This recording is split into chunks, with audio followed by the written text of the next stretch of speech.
I think it's about 30% of our time we spend daydreaming, right? So our mind is wandering somewhere else. We're thinking about, something else.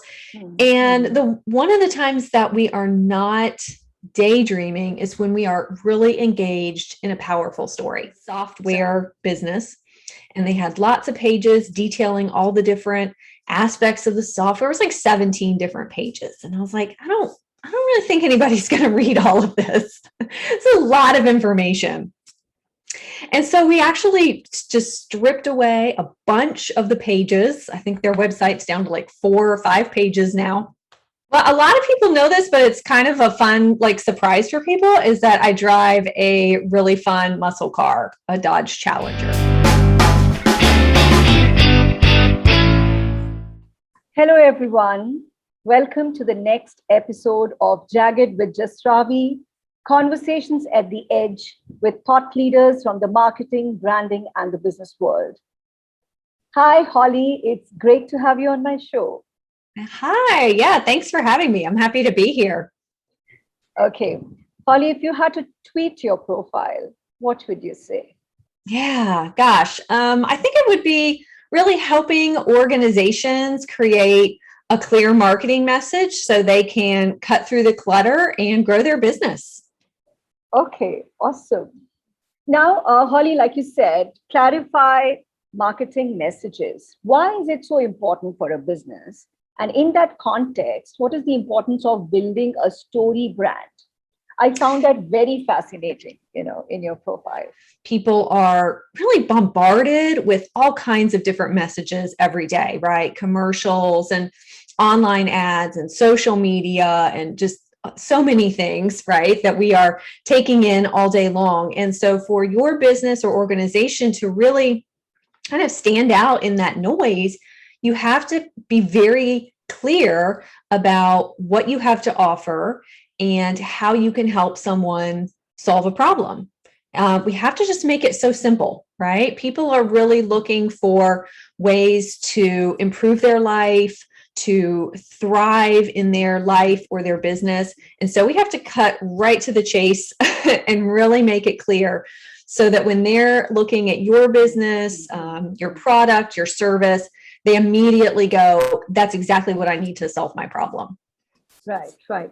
So would you like to share any examples in your work experience where you've helped brands clarify this message? We will go at the story level, at the overall, because when we get into the elements, then we will go by elements. Sure. So what I do when I'm working with clients is really taking them through the 7 parts of this StoryBrand framework. And so we're really using the elements of storytelling, but in a marketing sense, right? So we're really thinking about what is it that customer wants, what is it that they're looking for, their desire. We're thinking about the problem that customer has, and why, what's getting in the way of them getting that thing that they want, right? So what's their problem? How's that making them feel? Really thinking about the emotional aspects of that problem, because we know a lot of people make their purchasing decisions based on emotions, right? Yeah. So we're also thinking about then how can the business step in and be the guide in this situation? How can we give people a really clear plan of action to work with us? So it's really all about really coming down to the essence of your business, really taking lots of things that maybe you do and really kind of bringing them down to this core brand message. And one of the things that is really great when I'm working with clients is it can be really hard for people to do that when they are in their business all day. It's much harder to talk about what you do because you do it all the time. So it seems super clear to you, but then someone else comes in from an outside perspective and maybe it's not as clear. So a lot of clients really just appreciate having someone who can step in. I can say, this doesn't make sense to me, or have you thought about this? And they really love that. We can also take a look at maybe their website or other marketing materials and go, how can we make this more clear. I love to give the example of a client that I worked with, like still working with, but we redid their website last year, and they had just a bunch of pages on their website. It's a software business, and they had lots of pages detailing all the different aspects of the software. It was like 17 different pages. And I was like, I don't really think anybody's going to read all of this. It's a lot of information. And so we actually just stripped away a bunch of the pages. I think their website's down to like 4 or 5 pages now. Really just getting down to that problem that they were solving for people, how they could help them, and then really just getting them to book a demo to be able to actually see the software with one of their, sales team. So just getting rid of a lot of that clutter, right? Really not talking so much about, look at all the bells and whistles of our software or our service or our product or whatever, but really just getting down to, we can help you solve a problem. Yeah. So being completely consumer centered and understanding what is your role in their story. I really loved, I was going through the preview of the book that you have there, Building a Story Brand, and I found it so interesting. 2 of the movie examples. One was your brand should be Q in a James Bond movie, and they are the James Bond. Your consumers are the James Bond. Don't make yourself the hero, and you be an agent of their transformation and let them know how you're going to do it. That was very fascinating. And so like that, you're saying this translates into the 7 elements of that business once they have identified their story in terms of what role they are playing. So would you like to get into a common mistake businesses make on their website? Yes, absolutely. So one of the mistakes actually plays into just what you were saying, which is the business needs to be the guide. The business is not the hero of the story. And so quite often you'll go to a company's website and the first thing you see is it's all about them. It's their company history. It's maybe some awards that they've won. It's a big picture of their staff or their building or, something like that, right? Yeah. And so you have to really get into the website before you're like, wait, what is this business all about? It's really just a bio sheet for the company. They're trying to present themselves as the hero. And so I see that as a mistake that a lot of businesses make. They really need to flip their messaging. They need to flip their website and really turn it back on the customer. Your role is to help them be successful, help them be the hero, and you're coming alongside them to do that. So taking just a look at your own website and going, oh my gosh, are we talking too much about ourselves here? And there's room to do that. You can still talk about yourself, but are you really making the customer front and center? So that's a big thing that people do on their website. Another one is not giving people a really clear call to action, not telling them what you want them to actually do. A lot of businesses are worried. They don't want to seem too pushy or too salesy, but you have to tell customers what you want, right? We use a phrase a lot in StoryBrand about not hiding your cash register, right? So you don't go to the grocery store or your favorite, shopping boutique or department store and look all over the place for the cash register, right? It is right at the front of the store. Sometimes there's lots of them. You know exactly where to go. So the business is making it very easy for you to give them money. Right. And so you need to think about that with your website as well. Do you have a quote cash register on your website? Are you giving people that really direct call to action, asking them to shop, asking them to buy, asking them to schedule a consultation, book an appointment, whatever that is? A lot of businesses just neglect to have that on there, or, maybe they have it one time somewhere near the bottom. So people kind of have to go hunting for it, right? So don't make them look for the cash register. I always tell people if someone's excited to work with you, they want to give you money, make it easy for them, right? So those are a couple of things. Those are a couple of things that I see quite often on people's websites. And then I think probably the last mistake that is pretty common is just with the images that people use on their website. So one of the things that you want to do with your message is really communicate the success that people are going to experience after they work with you, right? So help me see how my life is going to be better, or how my business or my family, whatever it is, how is it going to be better after I work with you? And the images on your website are a great way to do that. So finding those kind of smiling, happy people that represent your target customer or client, and using those kinds of pictures on your website helps people, potential customers, go to the website, sort of see themselves in the images and go, wow, those people look like they are really happy and loving life. I need that too. Yeah, yeah, absolutely. So nicely explained, Holly. So post usage, whatever is the benefit and the emotional benefit that I'm going to get, I should be able to see and say, yeah, that's exactly what I want. Yeah. Exactly. I'm at the right place. Yeah. Exactly. Yes. I mean, sometimes people default to just like, sort of, again, let's say, for example, that you're in like technology or software, and it's like just pictures of like computer screens or something. Boring, right? It's not very exciting. Show me the people, right? People are the ones making the decisions. People are the one purchasing your products or services. So we need to see those people really experiencing the success of your business. Yeah, absolutely. And that's going to humanize your brand also, and the experience also, which is becoming more and more important as we absolutely. Yeah, it's a great point. As we become more artificial and fake and Right. Okay. Exactly. Yeah. So Holly, why is email communication an important piece of that sales funnel? You've talked about it as a sales funnel.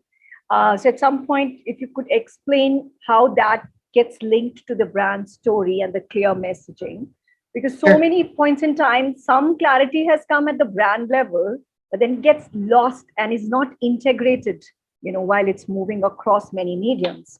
Yeah, absolutely. Yeah. So it's critical to start with that message, with that brand story, with that brand message. And then once you have that, it really can flow through everything else that you're doing. So when I'm working with clients, we start first with that, make sure we have it really nailed down. And the rest of that sales funnel is going to include what we call sort of a one-liner, or almost like your elevator pitch, right? Which again talks about the problem that people have, the solution you have to offer, and then the success that they're going to experience. And if you can sum that up in just a couple of sentences, that's a really powerful way to describe your business. So we'll put that together. Then, of course, your website is going to be really key.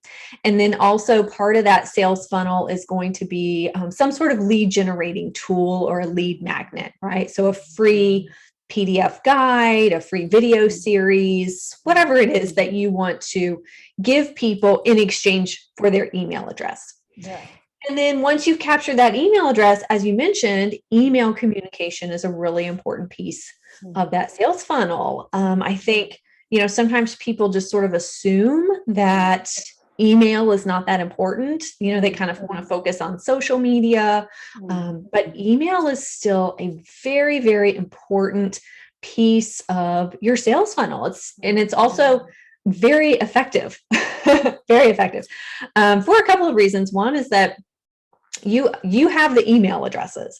It's really important to remember that we could all get up tomorrow and discover that Facebook is gone or Instagram is gone, right? We don't own it, right? We don't own it. So we're just sort of, renting that space, if you will.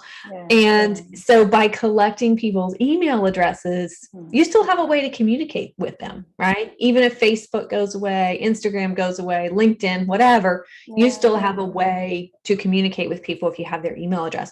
And then the other thing is making sure that you are communicating with them. So I've talked to a lot of clients, they're like, yeah, we have a lot of email addresses, but we never email anyone. So you're just missing that opportunity to really engage with your customers, stay top of mind, and also continue to talk about the problem they're experiencing, the solution you have to offer, how you can help them, how you can make their lives better. So you're kind of missing out if you're not emailing people on a regular basis. Yeah, Holly, once you said that, it struck me that, most email IDs, that's the address that never changes. Your house address could change, your mobile numbers also, sometimes you get fed up of a network and you change. But your email, if you have someone's email, and people are so willing to give their email IDs, if for a PDF or for some information that they're looking for, which they feel is comprehensive. But mobile numbers, people don't want to give. And that WhatsApp marketing and, all that is going on, but email is somehow, not stayed that cool. So, yeah, that's a great point. Yeah, that's a really great point, is that, a lot of people have that, that Gmail address or whatever that they use for things, and they just have it, they've had it for years. It's probably not going to change.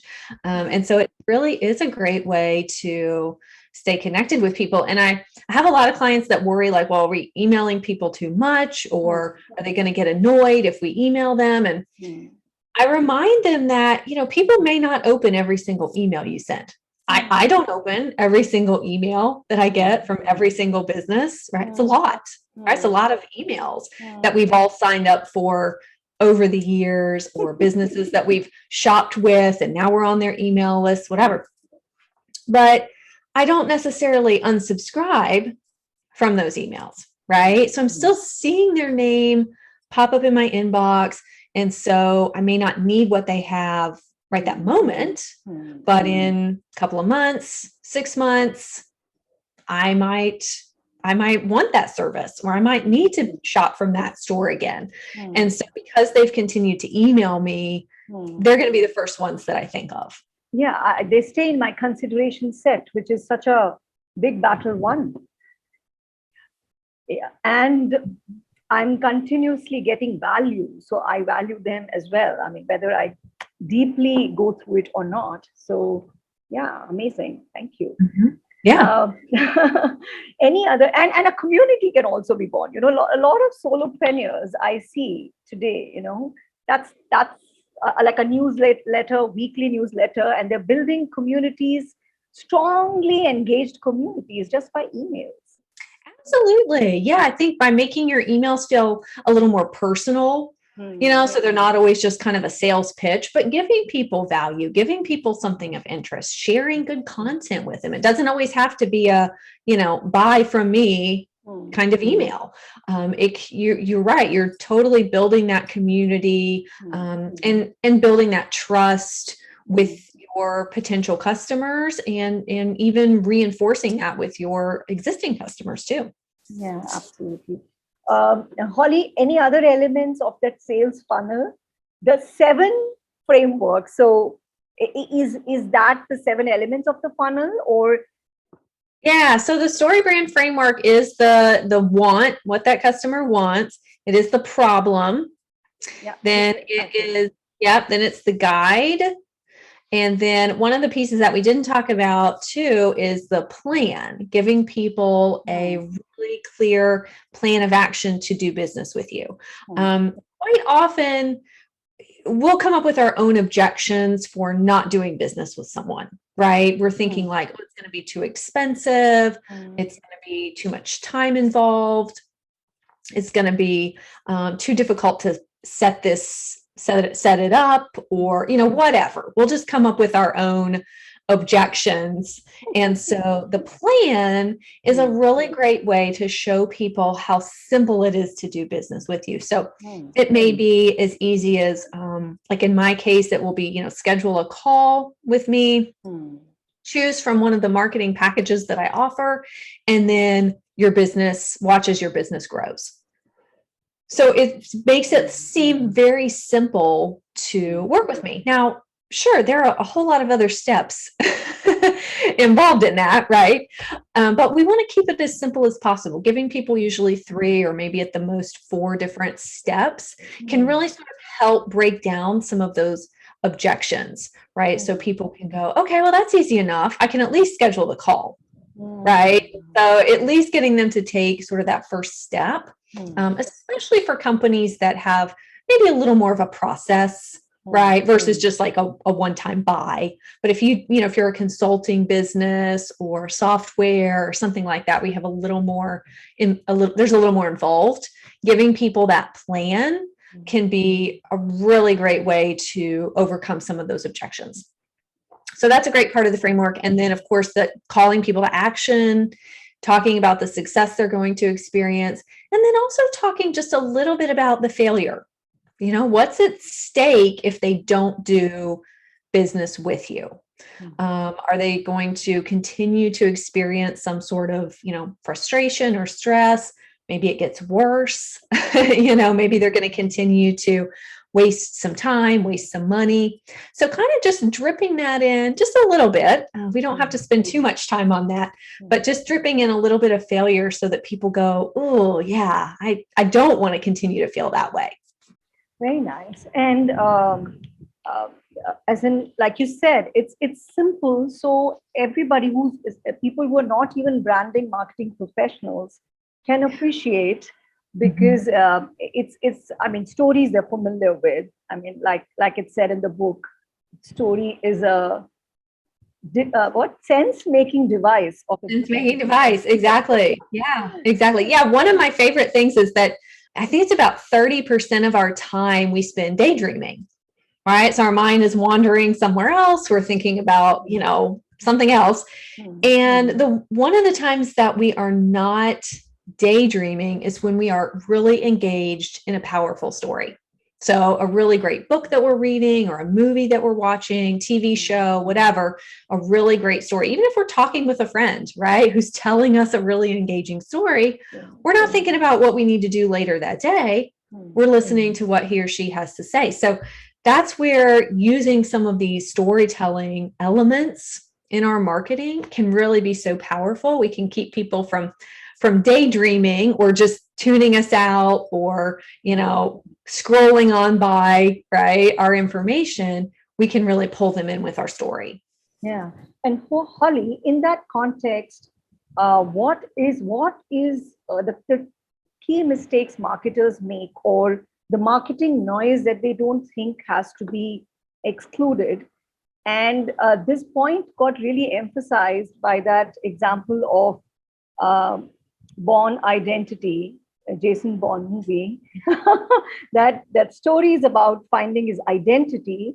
And if there is anything about his getting married or adopting a cat or anything else, it would just take away from the core story and the need it is going to fulfill for the audience. Yes, that's a great point. I mean, sometimes businesses are trying to pack in too much information. Right. And so it can be really difficult sometimes in working with clients, because I'll ask them like, okay, what is the thing that your customers want? What's that problem that they're dealing with? And like, oh, well, we have this problem and this problem and this problem and this problem. And I'm like, all right, we're going to have to bring it into one. Because just as you said, if our story is talking about all sorts of different things, we're going to lose people. So we really have to try to hone in and narrow our focus on that one problem that people have. And so that's where you also have to really think about your ideal customer, your ideal client, and what is that problem that they have. And we may grab some other people in our net along the way, right, that have other problems, but let's try to figure out what, maybe 90% of the people that you want to work with, what's that problem that they have? Absolutely. Yeah, it's a great point. You can't talk about all the things. But it's pretty difficult to, like they say that brand strategy is about sacrifice. You have to sacrifice 10 things and focus on that one thing. or one or Yeah. two things. It takes a lot of clarity and a lot of work, I think. It does. And it can be hard for businesses because they do want to talk about all the things that they do. Like the client I mentioned earlier that had the website with lots of pages. And I was like, that's great, but we have to cut it down. We have to really focus. And their business has grown. It has grown tremendously over the last several months. I think largely in part due to just honing in on their message a little more, talking more about the problem, the success pieces on their website, and not spending so much time talking about all these other things that were distracting people. Okay. Favorite superhero or Avenger? Oh my gosh, that's so hard. Anyone? Any of the Guardians of the Galaxy folks. All the Guardians. Okay. Most inspiring celebrity. Oh, inspiring celebrity. I love Dolly Parton. I don't know if you know who that is, but Dolly Parton. Yeah. Okay, I'll look that up. Yeah. Look her up for sure. Yeah, I just think she's super fun. Yeah. You fell for it. Good. Your most unforgettable trip was to Yellowstone National Park. Okay. What would you do on Mars for fun? Planet Mars. Oh my goodness. Walk around, explore. Okay. Your most often used phrase?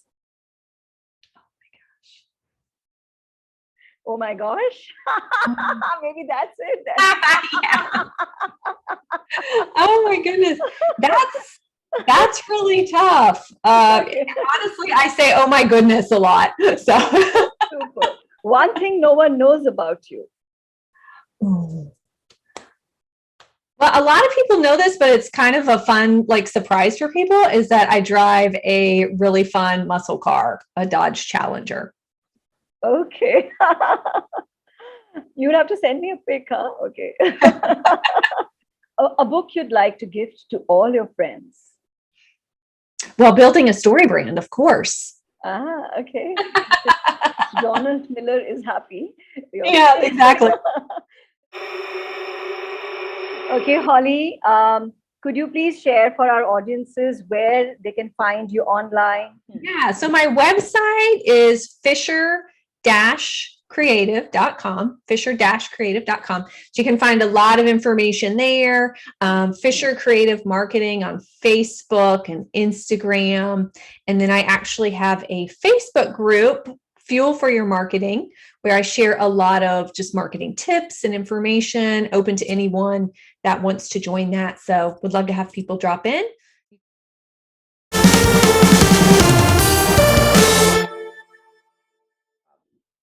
Yeah.